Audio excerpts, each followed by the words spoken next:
தமிழ்நாட்டோட ஒரு பெரிய அரசியல் கட்சி, அந்த கட்சியோட வேட்பாளர் நேர்காணல் அப்படிங்கிறது கட்சியில் இருக்கிற எல்லோருக்கும் அதற்கான அழைப்பு அப்படிங்கிறது கொடுக்கப்படுது.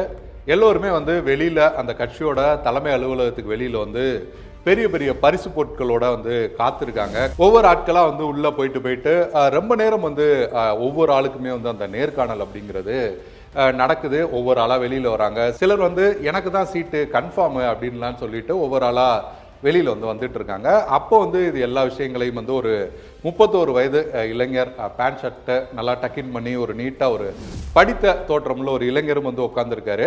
பக்கத்தில் எல்லாருமே சீனியர்கள், வேஷ்டி சட்டை, பெரிய பெரிய மோதிரங்கள் அப்படின்னு ஒரு மாதிரி படோபஸ்தாக இருக்காங்க. இந்த இளைஞரோட அந்த முறையும் வருது. அவரையுமே உள்ள கூப்பிடுறாங்க நேர்காணலுக்கு. அவர் கையில் இந்த மாதிரி எந்த பெரிய கிஃப்ட் அப்படிங்கிறது எதுவுமே இல்லை. வழக்கமான அரசியல்வாதிக்கான அந்த தோற்றம் அப்படிங்கிறதும் அவர்கிட்ட இல்லை. திடீர்னு தன்னோட பையில இருந்து ஒரு ஆப்பிள் எடுத்து கொடுக்குறாரு. அந்த கட்சி தலைமை பொறுப்பில் இருக்கிறவங்க கிட்ட, தலைவராக இருக்கவங்க கிட்ட கொடுக்குறாரு. அவங்க அப்படியே ஷாக் ஆகி பார்க்குறாங்க. அவரிடம் சில கேள்விகள் கேட்கப்படுது. உடனடியாக அவர் அங்கேருந்து நேர்காணல்ல இருந்து வெளியில் அனுப்பப்படுறாரு. வெளியில் அவர் வந்த உடனே, ஏன்னா மற்றவர்களுக்கு அந்த நடந்த நேர்காணல் நேரமும் இவருக்கு ரொம்பவே குறைவான நேரம் தான் நடக்குது. அவர் முடிவு பண்ணிடுறாரு, கண்டிப்பாக நமக்கு சீட்டு கிடையாது. ஏன்னா நம்மக்கிட்ட பெரிய கேள்விகள்லாம் கேட்கவில்லை, உங்களுக்கு வெற்றி வாய்ப்பு அங்கே எப்படி இருக்கும், இது போன்ற ஒரு சில கேள்விகள் தான் கேட்டாங்க. அதனால கண்டிப்பாக நமக்கு சீட்டு கிடைக்காது அப்படின்னு அதை இன்னமுமே ஆமோதிக்கிற விதமாக வெளியில் இருக்கிறவங்க, அவரோட நண்பர்கள் எல்லோருமே அவ்வளோதான் போல, ஏன்னா ரொம்பவே சீக்கிரமாக உன்னை அனுப்பிட்டாங்க, அதனால உனக்கு சீட்டு கிடைக்காது அப்படின்னு சொல்லப்பட்டது. இப்போ இருக்கிற மாதிரி உடனடியான அந்த அறிவிப்புகள், பிரேக்கிங் நியூஸ்லாம் கிடையாத காலகட்டம். பேப்பரில் வரும்போது தான் பார்த்து தெரிஞ்சுக்க முடியும். அப்படி பார்க்கும்போது அந்த இளைஞரோட பேர் இருக்கு. ராயபுரம் டி ஜெயக்குமார் அப்படின்னு அந்த இளைஞர் வேட்பாளராக அறிவிக்கப்படுறாரு. சீட்டு கிடைக்காதுன்னு சொல்லப்பட்ட அந்த 31 வயது இளைஞர் 5 முறை எம்எல்ஏ வெற்றி பெற்ற தொகுதியாக ராயபுரம் மாறிச்சு. அது மட்டுமல்ல, தமிழ்நாட்டில் இருக்கிற முக்கியமான துறைகள், நிதித்துறையில் ஆரம்பித்து முக்கியமான துறைகளுக்கு அமைச்சர் பொறுப்பு, அதை எல்லாவற்றையும் தாண்டி சபாநாயகர் பொறுப்பு வரைக்கும் போன அமைச்சர் டி ஜெயக்குமார் அவர்களோட வாழ்க்கையில் நடந்த சுவாரஸ்யமான சம்பவம் தான் இது. எலெக்ஷன் உள்ள இந்த எபிசோடில் நம்ம ராயபுரம் தொகுதியை குறித்து தான் பார்க்க போகிறோம். ஜெயக்குமார் 5 முறை வெற்றி பெற்ற தொகுதி, இந்த விஷயங்கள்லாம் பார்த்தோம். ஆனால் உண்மையிலே சொல்ல போனால் அடிப்படையில் ராயபுரம் தொகுதி அப்படிங்கிறது திமுகவோட கோட்டை அப்படின்னு சொல்லப்படுற தொகுதியும் கூட. திமுக தொடங்கப்பட்ட ராபின்சன் பூங்கா அப்படிங்கிறது இருந்தது ராயபுரம் தொகுதியில் தான். அது மட்டுமல்ல, இப்போ நம்ம தேனாம்பேட்டையில் திமுகவோட தலைமை அலுவலகம் பார்ப்போம், அண்ணா அறிவாலயம். அதற்கு பக்கத்திலேயே அன்பகம் இருக்கும். அதற்கு முன்பாக திமுகவோட அலுவலகமாக இருந்தது அப்படிங்கிறது அறிவகம். அது ராயபுரம் தொகுதியில் தான் இருந்தது. 52, 57 அந்த 2 எலெக்ஷன் காங்கிரஸ் வெற்றி பெறாங்க. அதற்கு பிறகு நம்ம பார்த்தோம்னா 1991 ஜெயக்குமார் தான் அதிமுக வெற்றி பெறாங்க. அதற்கு முன்பு வரைக்கும் அனைத்து தேர்தல்களிலுமே திமுக தான் வெற்றி அடைகிறாங்க. இன்னும் சொல்ல போனா 1977, 80, 84 அந்த 3 தேர்தல்களில் தமிழ்நாட்டில் பெருவாரியான தொகுதிகளில் பார்த்தீங்கன்னா அந்த 3 தேர்தல்கள் மட்டும் அதிமுக பேர் இருக்கும். அப்பவும் கூட திமுக வேட்பாளர் தான் வெற்றி பெற்ற தொகுதியாக ராயபுரம் தொகுதி இருந்தது. அந்த அளவுக்கு ஒரு திமுகவோட ஒரு கோட்டையாக இருந்த தொகுதி தான் ராயபுரம் தொகுதி. இன்னமும் சொல்ல போனா ஜெயக்குமார் அவர்களோட தந்தை அவருமே கூட திமுகவோட கவுன்சிலராக தான் 1967 அந்த காலகட்டத்தில் இருந்தாரு. அதிமுக 5 முறை, திமுக 8 முறை வெற்றி பெற்றிருக்காங்க. 20 வருடத்திற்கு பிறகு கடந்த 2021 தேர்தலில் திமுகவை சேர்ந்த ஐ ட்ரீம்ஸ் மூர்த்தி ஜெயக்குமாரை பல்லாயிரக்கணக்கான வாக்குகள் வித்தியாசத்தில் வெற்றியும் பெறாரு. 20 வருஷமா, கிட்டத்தட்ட 2001 இருந்து தொடர்ச்சியா 20 வருஷமா ஜெயக்குமாரோட கோட்டையாக இருந்த ராயபுரத்திலே ஜெயக்குமார் தோல்வியையும் தழுவுறாரு. இந்த முறையும் அதிமுகவில் ஜெயக்குமார் தான் போட்டியிட போவதாகவும் அவர் விருப்பமனும் கொடுத்திருக்காரு, சொல்லவும் படுது. ஆனா இதுல ஒரே ஒரு ட்விஸ்ட் மட்டும் இருக்கு. அதை நான் கடைசியில் சொல்றேன். அதே வேளையில திமுக பக்கம் நம்ம பார்த்தோம்னா தற்போது சிட்டிங் எம்எல்ஏ இருக்கிற ஐ ட்ரீம்ஸ் மூர்த்தி போட்டியிடுவதற்கான முயற்சிகள்ல இருக்காரு. தவிர இளையவருனா முன்னாள் மாவட்ட செயலாளர், அவர் போட்டியிடுறதுக்கான முயற்சிகள்ல இருக்காரு. பல செல்வகுமார் அவருமே அதற்கான முயற்சிகள்ல இருக்காரு. அப்படின்னு திமுகலையுமே ஒரு ஹெவியான ஒரு போட்டி இருக்கிறத தான் பார்க்க முடியுது.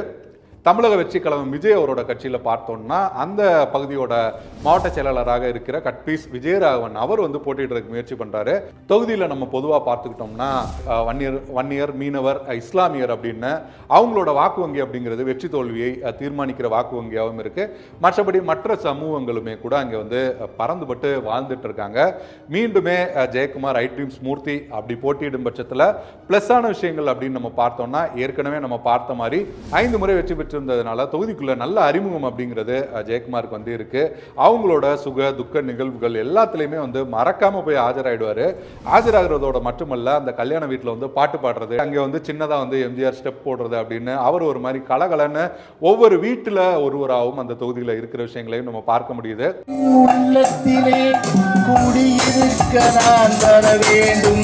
தேர்தல் நேரத்தில் மட்டும் இல்லாமல் மற்ற நேரத்துலையுமே கூட தொகுதியில் ஏதாவது ஒரு பிரச்சனைனா போய் களத்தில் நிற்கிற விஷயங்கள் எல்லாமே ஜெயக்குமாருக்கு வந்து ரொம்பவே ப்ளஸ்ஸாக இருக்குது. மைனஸ் அப்படின்னு நம்ம பார்த்தோம்னா போன தேர்தலே அவர் வந்து அவரோட தேர்தல் தோல்விக்கு ஒரு காரணம் சொல்லியிருந்தார். பாஜகவோட கூட்டணியில் இருந்ததுனால எனக்கு சிறுபான்மையினர் வாக்குகள் வந்து விழலை, நான் தோத்ததே அவங்களால தான் அப்படின்னு சொல்லியிருந்தார், பாஜகனால தான் அப்படின்னு சொல்லியிருந்தார். அதே போல் தொகுதியில் இருக்கிற சிறுபான்மையினர் வாக்குகள் அப்படிங்கிறது ஜெயக்குமாருக்கு வந்து மைனஸாக இருக்குது. பாஜகவோட கூட்டணி உள்ளிட்ட விஷயங்களும் அவருக்கு வந்து மைனஸாக இருக்குது. இன்னும் சொல்ல போனால் போன தேர்தலே சில பேச்சுவார்த்தைகள், அதாவது ஒரு மீனவர்களுக்கு வந்து பெருசாக எதுவும் செய்யலை, அது போன்ற விமர்சனங்களையும் முன் வச்சாங்க. அந்த மாதிரியான விமர்சனங்கள் அப்படிங்கிறதும் கூட இருக்கு. அதையும் தாண்டி நம்ம பார்த்தோம்னா போன தேர்தலில் இங்கே வந்து போட்டியிட்ட மக்கள் நீதி மையம் கிட்டத்தட்ட 8000க்கும் அதிகமான வாக்குகள் வந்து வாங்கியிருந்தாங்க. அது மட்டும் இல்லை, 2019 வடசென்னை தொகுதியில் போட்டியிட்ட மௌரியா ராயபுரம் தொகுதியில் மட்டுமே 12,000 வாக்குகள் வாங்கியிருந்தாங்க. அந்த அளவில் மக்கள் நீதி மையத்துக்கு இங்கே கணிசமான வாக்குகள் வந்து இருக்கு. கடந்த தேர்தல்கள் எல்லாம் அவங்க வந்து தனிச்சு போட்டியிடுறது அப்படிதான் இருந்தாங்க. இந்த தேர்தலில் மக்கள் நீதி மையம் திமுக கூட்டணியில் இருக்கிறதுனால அந்த வாக்குகளும் திமுகவுக்கு போகிறதற்கு வாய்ப்பும் இருக்குது. அதையும் தாண்டி நம்ம பார்த்தோம்னா மக்கள் நீதி மையமே அவங்களோட தொகுதி லிஸ்ட்டு வந்து வச்சுருக்காங்க, எங்கெங்கே போட்டியிடலாம் அப்படின்னு. அப்படி சென்னையில் ஒரு தொகுதி, மதுரையில் ஒரு தொகுதி, கோயம்புத்தூரில் ஒரு தொகுதி, விழுப்புரம், மாயபுரம் அப்படின்னு அவங்க ஒரு 5 தொகுதியை வந்து லிஸ்ட் பண்ணி இருக்காங்க. அதில் ஒரு தொகுதியாகவுமே கூட வந்து அப்படி சென்னைக்குள்ளே அவங்க மதுராவயல் உள்ளிட்ட தொகுதிகள் அவங்களோட விருப்ப தொகுதியாக இருந்தாலும் கூட ராயபுரமும் கூட அவங்களோட லிஸ்ட்டில் இருக்குது அப்படிங்கிற தகவல்களும் தான் நமக்கு வருது. அப்படி மக்கள் நீதி மையம் போட்டியிட்டாலோ, மக்கள் நீதி மையம் போட்டியிட்டால் முடிவுகள் எப்படிங்கிறது ஒரு விவாதத்துக்குரியது. அதையும் தாண்டி திமுக வேட்பாளர் போட்டியிட்டால் அந்த மக்கள் நீதி மையம் வாக்குகள் வந்து திமுகவுக்கு போய் அது இன்னமுமே ஜெயக்குமாருக்கு வந்து மைனஸாக மாறுவதற்கான வாய்ப்புகள் அதிகமாகவே இருக்குது. இந்த பக்கம் திமுக சார்பில் ஐ ட்ரீம்ஸ் மூர்த்தி போட்டியிட்டா அவருக்கு வந்து ப்ளஸ்ஸாக இருக்கிற விஷயங்கள் அப்படின்னு பார்த்தோம்னா பாரம்பரியமான தொகுதியில் இருக்கிற திமுக வாக்குகள் அப்படிங்கிறது ப்ளஸ்ஸாக இருக்குது. அதுக்கு அடுத்ததாக பார்த்தோம்னா கூட்டணி கட்சியோட பலம் அப்படிங்கிறதும் அவருக்கு வந்து ப்ளஸ்ஸாக இருக்குது. தவிர அவர் வந்து மருத்துவமனைகள், பள்ளிக்கூடங்கள் அப்படின்னு தொகுதியில் கொண்டு வந்த விஷயங்களையுமே வந்து அவர் வந்து திரும்ப திரும்ப வந்து சொல்லிட்டு இருக்காரு. நான் இவ்வளோ விஷயங்களை வந்து செய்திருக்கேன் அப்படிங்கிற விஷயங்களையும், பள்ளிக்கூட மேம்படுத்த உட்கட்டமைப்பை சரி பண்ணதாக இருக்கட்டும், மருத்துவமனைகளை வந்து சரி பண்ணதாக இருக்கட்டும், பூங்காக்களை வந்து மேம்படுத்தின விஷயங்களாக இருக்கட்டும் அப்படின்னு ராயபுரத்தை வந்து நான் ராயல்புரமாக மாற்றிருக்கேன் அப்படின்னு அவருமே அவர் செய்த விஷயங்களை வந்து சொல்லிட்டு இருக்காரு. அவரோட மைனஸ் அப்படின்னு நம்ம பார்த்தோம்னா முக்கியமான நேரங்களில் வந்து அவர் வந்து தொகுதியில் வந்து களத்தில் இல்லை, வீட்டிலே இருக்காரு, இல்லை தேட்டரில் இருக்காரு, அது போன்ற விமர்சனங்களும் அவர் மீது வந்து முன்வைக்கப்படுது. தொகுதியில் பெரிய பிரச்சனை அப்படின்னு நம்ம பார்த்தோம்னா அந்த மழைநீர் தேங்குறது, சாலை வசதிகள் வந்து சரியில்லாத அந்த பீச் ரோடு உள்ளிட்ட அந்த பகுதிகளில் சாலை வசதிகள், இன்னும் பல இடங்களில் வந்து சாலை வசதிகள் சரியில்லாமல் இருக்கிற உள்ளிட்ட விஷயங்கள் வந்து தொகுதியில் பெரிய பிரச்சனையாக இருக்குது. இது போன்ற விஷயங்கள் எல்லாமே வந்து ஐ ட்ரீம்ஸ் மூர்த்திக்கு வந்து ரொம்பவே சவாலான விஷயமாகவும் இருக்கும். அதே நேரத்தில் நம்ம பார்த்த மாதிரி தொகுதியில் இருக்கிற சிறுபான்மையினர் வாக்குகள் அப்படிங்கிறது அவருக்கு ரொம்பவே கை கொடுக்கும் அப்படிங்கிறது தான் வந்து சொல்லப்படுது. திமுக தொடங்கப்பட்ட இடம், திமுகவோட முதல் அந்த தலைமை அலுவலகம் இருந்த இடம், அது மட்டும் இல்லை 1986 அப்போது பிரதமராக இருந்த ராஜீவ்காந்தி வந்து ஒரு அனௌன்ஸ்மெண்ட் வந்து சொல்கிறாரு, மத்திய அரசோட அந்த கம்யூனிகேஷன் எல்லாமே வந்து ஹிந்தியில் தான் இருக்கும், அதே போல் இந்தியா முழுவதும் வந்து நவோதய பள்ளிகள் வந்து திறக்கப்படும் அப்படிங்கிறதையும் வந்து சொல்கிறாரு. அங்கே வந்து ஹிந்தி கட்டாயம் அப்படிங்கிறாரு. இதையுமே வந்து மீண்டும் ஒரு இந்தி திணிப்பா தான் வந்து அப்போதைய எதிர்க்கட்சியான திமுக வந்து பார்த்தாங்க. மிகப்பெரிய அளவில் வந்து போராட்டங்களை முன்னெடுத்தாங்க. 20,000 பேர் போராட்டத்தில் கலந்துக்கிட்டு பல தலைவர்கள் வந்து கைதாகிறாங்க. அப்போ அரசியலமைப்பு சட்டத்தோட அந்த 17வது பிரிவு அதில் இருக்கிற சில அம்சங்களை வந்து தீயிட்டு கொளுத்தவும் வந்து செஞ்சாங்க. அப்படி தீயிட்டு கொளுத்துனதுனால அப்போதைய சபாநாயகர் PH பாண்டியன் கிட்டத்தட்ட 10 எம்எல்ஏக்களை வந்து எம்எல்ஏ பதவியிலிருந்து பதவி நீக்கம் வந்து செய்கிறாரு. அதில் ஒருவர் அப்படின்னு நம்ம பார்த்தோம்னா 1977, 80, 84 அப்படின்னு ராயபுரத்தில் ஹாட்ரிக் வெற்றி பெற்ற திமுகவோட எம்எல்ஏ பொன்னுரங்கமும் இருக்காரு. அவர் மிக தீவிரமான அந்த திராவிட இயக்க தொண்டர், அந்த இந்திய எதிர்ப்பு போராளி அப்படின்னு அவருக்கு வந்து பல அடையாளங்கள் வந்து இருக்கு. அதே மாதிரி ராயபுரம் தொகுதியில் நடந்த இன்னொரு சுவாரஸ்யமான சம்பவம் வந்து எப்போதுமே தொகுதியில் இப்பயுமே வந்து பேசு பொருளாக வந்து இருந்துட்டு இருக்கு. அது என்னன்னா 1980களுக்கு பிறகு காங்கிரஸோட எம்ஜிஆர் வந்து நெருக்கமாக இருந்த காலகட்டம். அப்போ வந்து ஜனதா கட்சியை ஆதரித்து துக்ளக்கோட முன்னாள் ஆசிரியர் சோ அவர் வந்து தீவிரமாக வந்து பிரச்சாரம் செஞ்சுட்டு இருக்காரு. அப்போ அவர் வந்து ராயபுரம் தொகுதியில் போய் ஒரு இடத்துல சத்துணவு அப்போதைய அரசாங்கத்தால் போடப்பட்ட சத்துணவு வந்து ஒரு பாக்கெட்டில் வந்து மடித்து அந்த தொகுதி பிரச்சாரத்துக்கு வந்து எடுத்துகிட்டு போகிறாரு. அங்கே வந்து அந்த சத்துணவை வந்து ஓப்பன் பண்ணி இது சத்துணவா செத்த உணவா அப்படின்னு சொல்லி எம்ஜிஆரை வந்து கடுமையாக வந்து விமர்சனம் வந்து பண்ணிட்டு இருக்காரு. அப்படி இவர் எம்ஜிஆரை விமர்சனம் பண்ணுறதுக்கு தான் வந்து தொகுதிக்கே வர்றாரு, பிரச்சாரத்துக்கே வர்றாரு அப்படிங்கிறது அங்கே இருக்கிற அதிமுகவினருக்கு முன்னாடியே தெரியும். காரணம் அவர் ஏற்கனவே துக்ளக்கில் வந்து எம்ஜிஆரை வந்து தொடர்ச்சியாக கடுமையாக வந்து விமர்சனம் பண்ணி எழுதிட்டு இருக்காரு. அப்போ மறைந்த அதிமுக அவைத்தலைவராக இருந்த மதுசூதனன் சோ வர்றதுக்கு முன்னாடியே அந்த கூட்டத்துக்கு வந்து முன்னாடி போய் வந்து உட்காந்துடுறாரு. சோ பேச ஆரம்பித்ததும் எம்ஜிஆரை கடுமையாக விமர்சிக்க ஆரம்பித்ததும் கீழே இருந்து வந்து உன்னை சும்மா விட மாட்டேன் அப்படின்னு அப்போ வந்து மதுசூதனன் எச்சரித்ததா அங்கே இருக்கிற வந்து பத்திரிகையாளர்கள் வந்து சொல்கிறாங்க. அப்போ பேசிகிட்டே இருந்த சோ வந்து டக்குன்னு ஒரு கண்ணாடியை வந்து இறக்கி ஒரு கண்ணை மட்டும் நீட்டி இதானே வேணும்னு வேட்டையாடு விளையாடு கமல் பாணியில் வந்து அப்போதே கேட்டதாகவும் அப்போ அங்கே இருக்கிற பத்திரிகையாளர்கள் வந்து சொல்கிறாங்க. இந்த கண்ணு இல்லைனாலும் இன்னொரு கண்ணை வச்சு நீங்கள் பண்ணுற தப்பெல்லாம் நான் வந்து பார்த்து அதை வந்து நான் தொடர்ச்சியாக எழுதிட்டு தான் இருப்பேன் அப்படின்னு ஸோ வந்து மேடையிலே பதிலடி கொடுத்ததா அங்கே இருக்கிற மூத்த பத்திரிகையாளர்கள் வந்து சொல்கிறாங்க. ஆக மொத்தத்தில் ராயபுரம் தொகுதியில் திமுக ரொம்பவே பலமாக இருக்காங்க. மறுபுறம் அதிமுகவோட முன்னாள் அமைச்சர் ஜெயக்குமாருக்கு அந்த சிறுபான்மையினரை சமாளிக்கிற அந்த பிரச்சனை மட்டும் இருக்குது. காரணம் பாஜகவோட கூட்டணி அப்படிங்கிறது அவருக்கு வந்து பெரிய அளவில் வந்து பிரச்சனையாக இருக்கும். அதை அவர் ஏதோ ஒரு விதத்தில் மக்களை சந்தித்தோ இல்லை மற்ற முறைகள்லையோ வந்து சரி செய்யும் பட்சத்தில் டஃப் ஃபைட் வந்து கொடுப்பார். இன்னும் சொல்லப்போனால் வெற்றியடைவும் வந்து வாய்ப்பு இருக்குது அப்படின்னு சொல்லப்படுது. மறுபுறம் நம்ம ஆரம்பத்திலே பார்த்த மாதிரி மக்கள் நீதி மையமும் இந்த தொகுதியை கேட்பதற்கான வாய்ப்புகள் இருக்குது. தமிழ்நாட்டோட தென் மாவட்டங்களில் மற்ற மாவட்டங்களில் நாம் தமிழர் கட்சி ரொம்பவே பலமாக இருக்காங்க.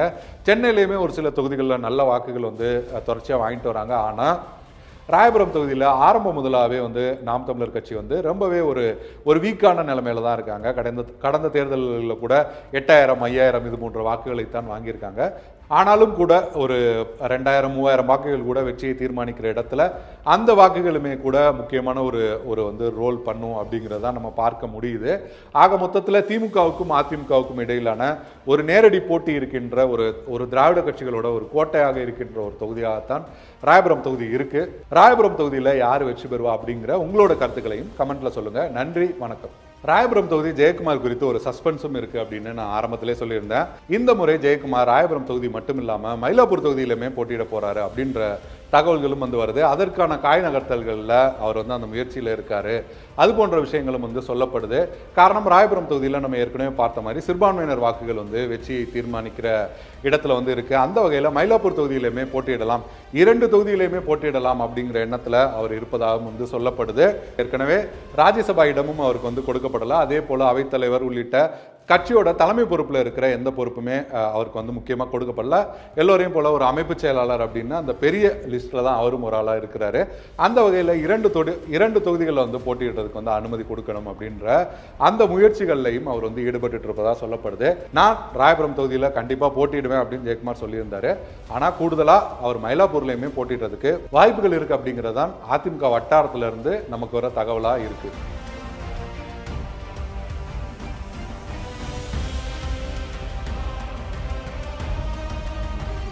முந்திரி திராட்சை முழுசா இருக்கு. ஆச்சி பாயாசம் மிக்ஸ் 1 வாங்கினால் 1 இலவசம்.